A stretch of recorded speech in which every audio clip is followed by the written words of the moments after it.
आप थोड़े हैरान होंगे मैं इस वक्त कहां हूं और मैं इन फौजियों के दरमियान क्यों मौजूद हूं। अफवाज पाकिस्तान ने जिला कसूर में खेमकरन के इलाके से मुत्तसिल ये एक नई यादगार शोहदा तामीर की है। इस यादगार शोहदा की अहमियत क्या है, खेमकरन की जंग की अहमियत क्या थी, आज हम ईद का पूरा दिन इन्हीं जवानों के साथ गुजारेंगे। आपको उन शोहदा के कब्रिस्तान में भी लेकर जाएंगे जिनके शायद आपने कभी नाम तो ना सुना हो, लेकिन इस धरती माँ की हिफाजत के लिए उन्होंने अपने खून से आबियारी की है। आज के दिन हमारे साथ गुजारिए। आपकी मुलाकात पाकिस्तान की आखिरी चेक पोस्ट पर मौजूद रेंजर्स के पहले जवान से भी करवाएंगे जो सीना चौड़ा करके खड़ा होता है और धरती माँ के तहफ़्फ़ुज़ और इसकी हिफाजत की कसम खाता है। हमारे साथ रहिए।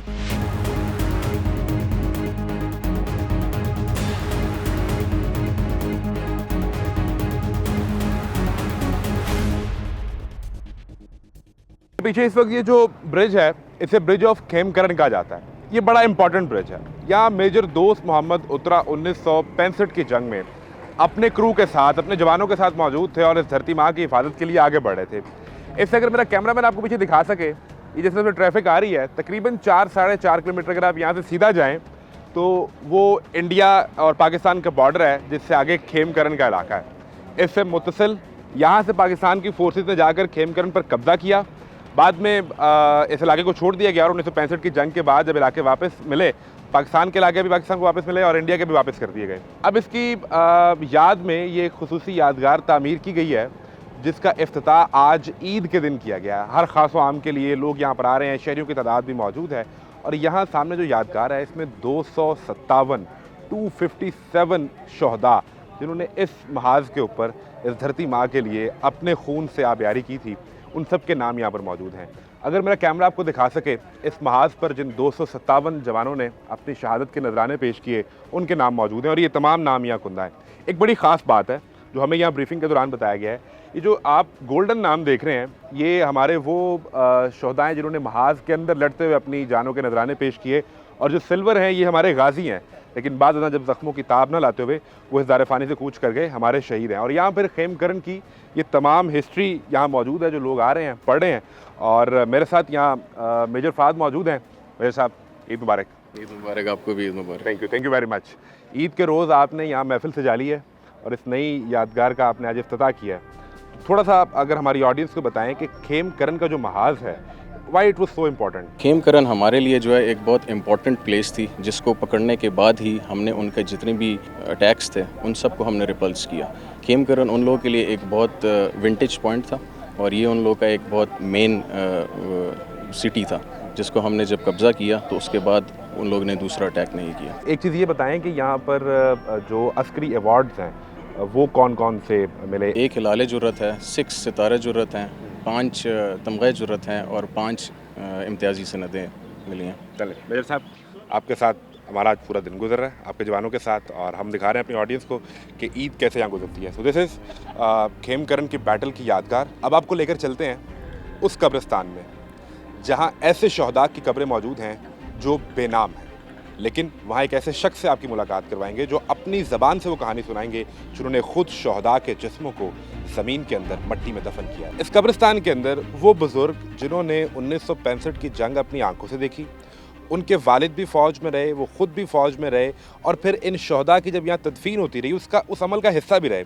गुमनाम जो लिखा हुआ है ये क्यों लिखा हुआ है? सर ਜਿਹੜੇ ਲੜਕਿਆਂ ਦੇ ਉੱਤੋਂ ਕੋਈ ਟੈਂਕ ਗੁਜ਼ਰ ਗਿਆ ਜਾਂ ਕਿਸੇ ਨੂੰ ਤੋਪ ਦਾ ਗੋਲਾ ਲੱਗ ਗਿਆ ਵਿਚਾਰਿਆਂ ਨੂੰ, ਉਹ ਫਿਰ ਉਹਦੀ ਸ਼ਨਾਖਤ ਵੀ ਨਹੀਂ ਨਾ ਰਹਿੰਦੀ, ਉਹ ਵਿਚਾਰਾ ਫਿਰ ਉਹ ਪਤਾ ਹੀ ਨਹੀਂ ਹੁੰਦਾ ਵੀ ਇਹ ਕੌਣ ਹੈ। सही। ਉਸੇ ਹਾਲਤ ਜਿਹਨੂੰ ਇਹਨਾਂ ਨੇ ਵੱਡੀ ਸਮੇਤ ਹੀ ਸਾਰਿਆਂ ਨੂੰ ਇੱਥੇ ਦਫਨ ਕੀਤਾ। ऐसे दफन किया गया? ਹਾਂਜੀ। और आपने खुद मंजर मैं अपनी ਅੱਖਾਂ ਦੇ ਨਾਲ ਵੇਖਿਆ, ਮੇਰੇ ਨਾਲ ਹੋਰ ਬੜੇ ਇੱਥੇ ਇੱਥੋਂ ਦੇ ਮੁਕਾਮੀ उस ਬੰਦੇ ਸੀ। तदफीन का हिस्सा रहे आप? ਹਾਂਜੀ, मिट्टी खुद डालते रहे? ਹਾਂਜੀ ਬਿਲਕੁਲ। ਅਸੀਂ ਕੋਲ ਖਲੋ ਕੇ ਉਹ ਕਈਆਂ ਨਾਲ ਲੈ ਕੇ ਹੱਥਾਂ ਨਾਲ ਮਤਲਬ ਮਿੱਟੀ ਬੰਨ੍ਹੇ ਹਾਂ ਵਿਚਾਰਿਆਂ ਦੇ। 2 ਮੁੰਡੇ ਉਹਦੇ ਸ਼ਹੀਦ ਉੱਥੇ, ਉਹ ਬੰਗਾਲੀ ਸਨ ਮੁੰਡੇ, ਉਹਨਾਂ ਦੀਆਂ ਉਹ ਕਬਰਾਂ ਨੇ। अच्छा वाह। हाँ जी, वो मौजूद ने तो उनकी कब्रों में भी आप फूल डालते हैं? हाँ बिल्कुल। अल्लाहु अकबर, अल्लाहु अकबर, अल्लाहु अकबर, अल्लाहु अकबर, अल्लाहु अकबर, अल्लाहु अकबर। अस्सलामु अलैकुम व रहमतुल्लाह।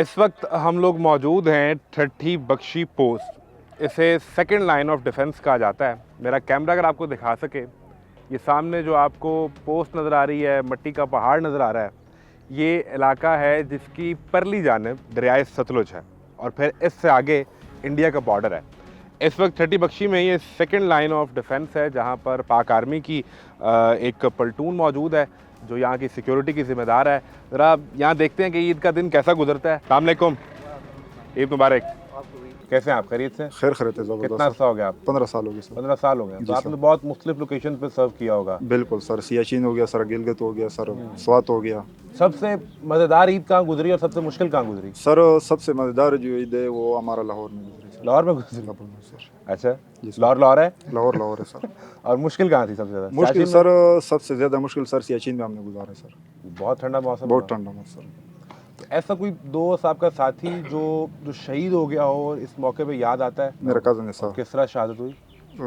सर वो भी मेरे साथ था सर, यूनिट पे सर। सियाचिन में? सियाचिन में सर, वो शहीद हुआ था सर। तो जिससे मिला या नहीं मिली बॉडी? नहीं सर, बॉडी नहीं मिली उसकी। नहीं मिली? नहीं सर। तो इस मौके पर नहीं याद करते हैं? याद सर आती। अल्लाह ताला उनके दर्जात बुलंद करे।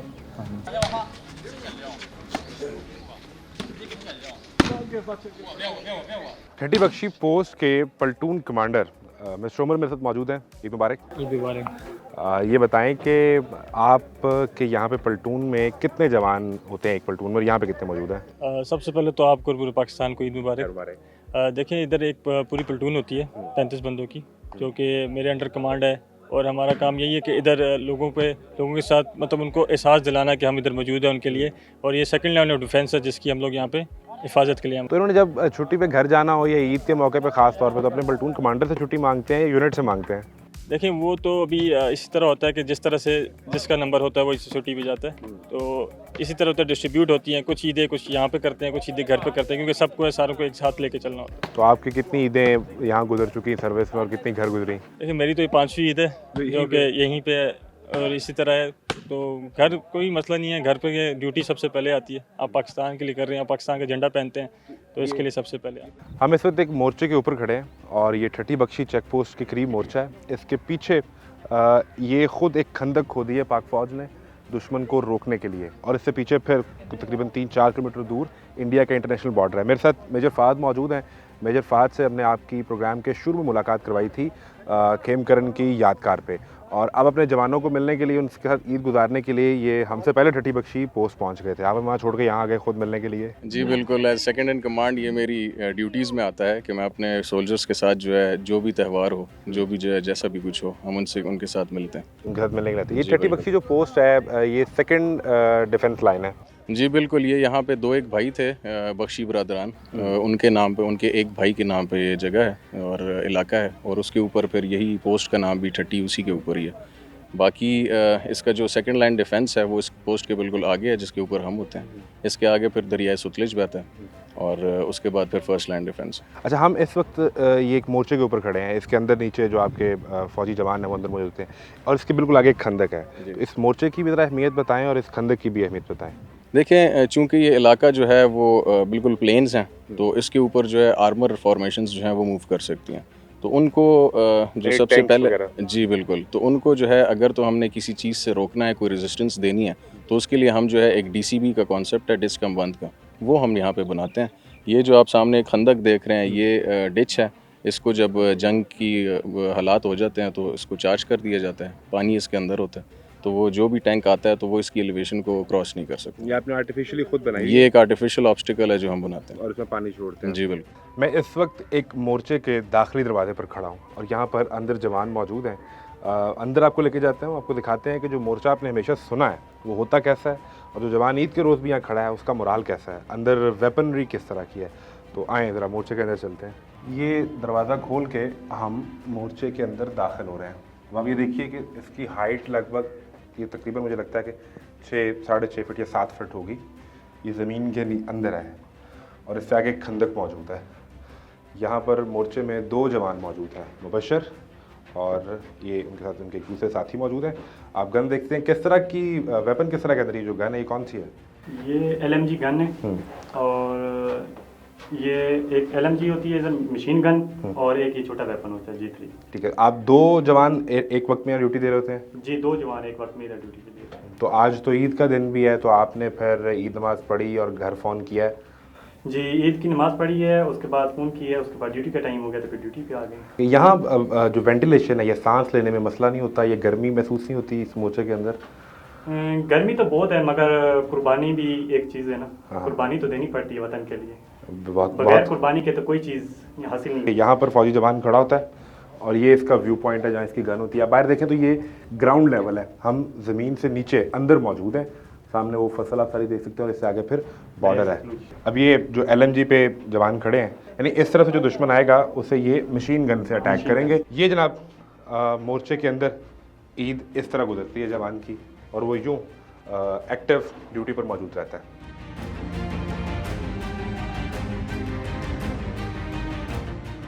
ईद का दिन जारी है और हमारा आज का ईद का पूरा दिन जो है वो फौजी जवानों के साथ गुजर रहा है। हम सेकंड डिफेंस ऑफ लाइन पे थे, अब हम जा रहे हैं फर्स्ट डिफेंस ऑफ लाइन पे। मैं इस वक्त दरियाए सतलुज के ऊपर एक बेड़े पर मौजूद हूँ। इससे आगे जो कंट्रोल है वो रेंजर्स के पास है। रेंजर्स का ईद का दिन कैसा गुजरता है, अब हम ईद का बाकी जो हिस्सा है दिन का वो रेंजर्स के साथ गुजारेंगे। इस बेड़े से हम परली तरफ जाएंगे और यहाँ मोड ऑफ कम्युनिकेशन ये बेड़ा ही है, यहाँ कोई ब्रिज मौजूद नहीं है और ये डिफेंस स्ट्रेटजी है।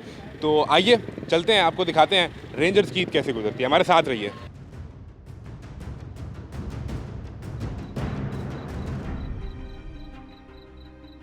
Reporting from the first line of defence. ये वो मुकाम है जिसके पीछे वो जो लाइट्स आपको नज़र आ रही हैं, ये इंडिया है और मेरे हाथ में ये एक दूरबीन है जो इंडिया के अंदर होने वाली किसी भी नकलो हरकत को दिखा सकती है।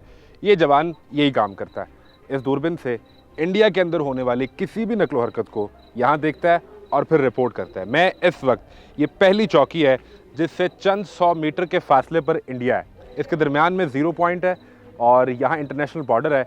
यहाँ पर जो जवान खड़ा है और इनके साथ जो इनके ऑपरेशन कमांडर हैं फलक शेर, जो इस टावर वॉच टावर के ऊपर मौजूद होते हैं, ये यहाँ पर ईद का दिन कैसा गुजारते हैं। फलक शेर, ईद मुबारक। ईद मुबारक। खैर मुबारक। कैसे हैं आप? अल्लाह का शुक्र है जी, ठीक है। कैसा दिन गुजरा ईद का?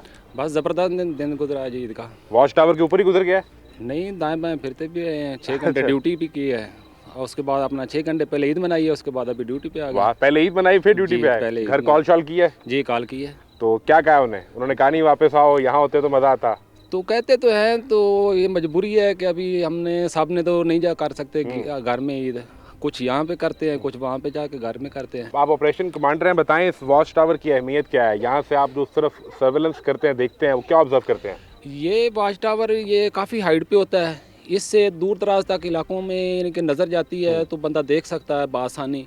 कोई भी मूवमेंट नकलो हरकत उनकी होती है तो उसको देखना और अपने बाला कमांडर को पीछे इतला देना। हम ये जो देखते हैं और हमने ये सुना भी हुआ है कि बॉर्डर के ऊपर जो इंडियन फोर्सेस हैं वो भी किसी त्यौहार के मौके पर हमारी फोर्सेस में मिठाई आपस में तकसीम करते हैं, वहाँ जाके मिलते हैं, तो ऐसा होता है? जी, ये त्यौहार होते हैं, मखसूस होते हैं, उन पर अगर परमिशन होती है तो मिठाई वो भी देते हैं और हम भी देते हैं मिठाई अपने अपने त्यौहार पे। हम और मिठाई देते ईद के मौके पे ये होता है एक्सचेंज? जी, ईद के मौके पे होता है। वैसे भी आपका कोई राब्ता होता है सुबह जब आप यहाँ पे? नहीं, इसके अलावा हमारा कोई राब्ता नहीं है। मंथली मीटिंग होती है जो उनके साथ, यानी कि जो प्रोसीजर है उसके साथ होता है, तो वही बातचीत होती है। यहाँ कोई मुश्किल कोई ऐसी नहीं, अल्हम्दुलिल्लाह कोई ऐसी मुश्किल तो नहीं है। घर से दूर है ना, मुश्किल तो है, लेकिन यहाँ पे बहुत। कितनी ईद घर से बाहर गुजार रहे हैं यहाँ फील्ड में? मैंने पिछली ईद घर में की थी। घर में गुजारी थी? जी सर। चले, हमारे साथ फलक शेर मौजूद हैं। ये जवान यहाँ पे खड़ा हुआ है और यही वजह है कि आप और मैं अपने घर पे एक पुरसुकून ईद गुजारते हैं। उसकी वजह ये है कि ये 6 घंटे इस दूरबीन में ये देखता है कि अगर दुश्मन नापाक अज़ाइम से आंख उठाकर भी इस धरती माँ की तरफ देखेगा तो इसकी ये गन भी एक्शन करने के लिए तैयार है और ये अपने सीने पर यहाँ गोली खाने के लिए भी तैयार है। लेकिन इसकी फिर एक डिमांड है कि इसके पास ये हथियार है, मेरे पास ये माइक हथियार है, आपके पास आपका कलम हथियार हो सकता है। आप जिस फील्ड में जो भी काम करते हैं इस मुल्क के लिए काम कीजिए। हम सब आपस में यूँ हाथों में हाथ डालकर आगे बढ़ेंगे तभी ये मुल्क दुनिया का नंबर 1 मुल्क होगा, जैसे ये मेरी नंबर 1 फोर्स है। ईद के दिन ऑपरेशन कमांडर फलकशेर को भी याद रखिएगा, उन शहदा को भी याद रखिएगा जिन गुमनाम शहदा की कब्रें मैंने आपको आज सुबह दिखाई हैं। जब अपने अजीज़ व क़ारिब के लिए दुआ मांगें तो उनके लिए भी दुआ मांगिएगा। ईद खुशी बांटने का नाम है। खुशी अपने घर में भी बांटिए और ये मेरे घर का मुहाफ़िज़ है, इससे भी बांटिए। इजाज़त दीजिए, अल्लाह हाफ़िज़, ईद मुबारक। पाकिस्तान जिंदाबाद।